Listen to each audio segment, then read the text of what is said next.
నమస్తే 99 టీవీకి స్వాగతం. నేను రవిశంకర్ విళ్ళ. బాహుబలి సినిమాతో ప్రపంచవ్యాప్తంగా గుర్తింపు తెచ్చుకున్న ప్రభాస్ తాజా చిత్రం రాజా సాబ్ నెగిటివ్ టాక్ తెచ్చుకోవడంతో ఆయన అభిమానులు ఢీలా పడిపోతూ ఉన్నారు. దర్శకుడు మారుతికి గట్టి దెబ్బే తగిలింది. భారీ అంచనాలతో వచ్చిన రాజా సాబ్కు ఇలాంటి పరిస్థితి ఎదురవడానికి కారణం మాజీ మంత్రి ఆర్కే రోజానే అంటూ సోషల్ మీడియాలో ఆమె ప్రత్యర్థులు గట్టిగా ట్రోల్స్ చేస్తూ ఉన్నారు. అదంతా ఐరన్ లెగ్ మహిమ అని, అట్లా ఉంటుంది ఐరన్ లెగ్తో అంటూ ఫుట్బాల్ ఆడేసుకుంటూ ఉన్నారు. రోజాపై ఈ స్థాయిలో ట్రోలింగ్ జరుగుతూ ఉన్నా అయ్యో పాపం అని సొంత పార్టీ వాళ్ళు కూడా అనడం లేదంటే అర్థం చేసుకోవచ్చు ఆమెపై అన్ని వైపుల నుంచి వ్యతిరేకత ఏ స్థాయిలో ఉందో అన్నది. మన పెద్దలు చెబుతూ ఉంటారు, నోరు మంచిదైతే ఊరు మంచిదవుతుంది అని. నిజమే, మన నోరు మంచిదైతే మన పట్ల సమాజం కూడా గౌరవభావంతో ఉంటుంది. అదే మిడిసిపడి నోటికొచ్చినట్లు ఎవరిని పడితే వారిని ఇష్టం వచ్చినట్లు తిడితే సమాజం కూడా మనల్ని టార్గెట్ చేస్తుంది అనడానికి అసలైన ఉదాహరణ మాజీ మంత్రి ఆర్కే రోజా. వైసీపీ అధికారంలో ఉన్నప్పుడు ఆమె ఆడిందే ఆట పాడిందే పాట, ఇష్టం వచ్చినట్లుగా చంద్రబాబు పవన్ కళ్యాణ్లపై మాటల దాడి చేసిందామె.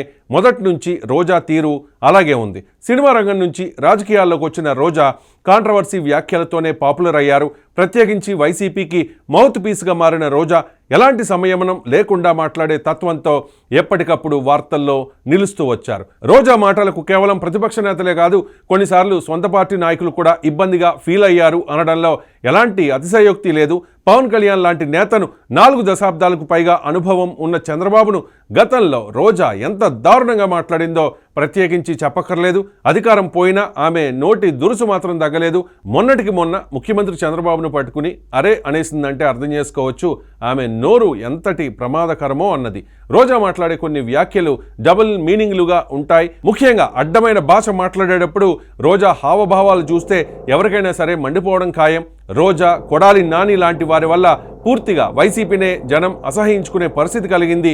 రోజా అడ్డగోలు మాటల వల్ల ప్రత్యర్థులకు ఆమె టార్గెట్గా మారిపోయింది. అందుకే ఆమెను ఐరన్ లెగ్ అంటూ గేల్ చేస్తూ ఉంటారు. గతంలో దానికి సంబంధించి ఆమెపై అనేక ట్రోల్స్ కూడా జరిగాయి. ఇప్పుడు ప్రభాస్ నటించిన రాజా సాబ్ సినిమాకు రోజా ప్రభాస్ను కలిసి మరీ ఆల్ ది బెస్ట్ చెప్పడం వల్లే సినిమా అటర్ ఫ్లాప్ అయిందని సోషల్ మీడియాలో నెటిజన్లు ట్రోల్ చేస్తూ ఉన్నారు. రోజా ఎక్కడ అడుగు పెడితే అక్కడ అపశకునం శని అంటూ విరుచుకుపడుతూ ఉన్నారు నెటిజన్లు.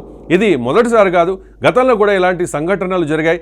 భారత క్రికెట్ టీంకు రోజా ఆల్ ది బెస్ట్ చెప్పిన సందర్భంలో ఆ జట్టు ఓడిపోవడంతో చూసారా రోజా చెప్పింది కాబట్టే ఓడిపోయారు అన్న వ్యాఖ్యలు సోషల్ మీడియాలో ట్రోల్ అయ్యాయి. ఇక్కడ గమనించాల్సిన విషయం ఏంటంటే దేశంలో లక్షల మంది రాజకీయ నాయకులు, సెలబ్రిటీలు సినిమాలకు, క్రీడా జట్లకు శుభాకాంక్షలు చెబుతూ ఉంటారు. వాటిలో చాలా వరకు ఎవరికీ గుర్తుండవు. కానీ రోజా విషయంలో మాత్రమే ప్రతికూల ఫలితం వస్తే దాన్ని ఆమెతో లింక్ చేయడం చూస్తే ఇది కేవలం సరదా ట్రోలింగ్ కంటే వ్యక్తిగత ద్వేష ప్రచారంగా మారిందని చెప్పాల్సి వస్తుంది. అందుకు కారణం రోజానే. ఆమె ఇతరుల్ని దూషించడం, ఇష్టం వచ్చినట్లు మాట్లాడడం వల్లే రోజాను టార్గెట్ చేస్తూ ఉన్నారు అని స్పష్టంగా అర్థం చేసుకోవచ్చు.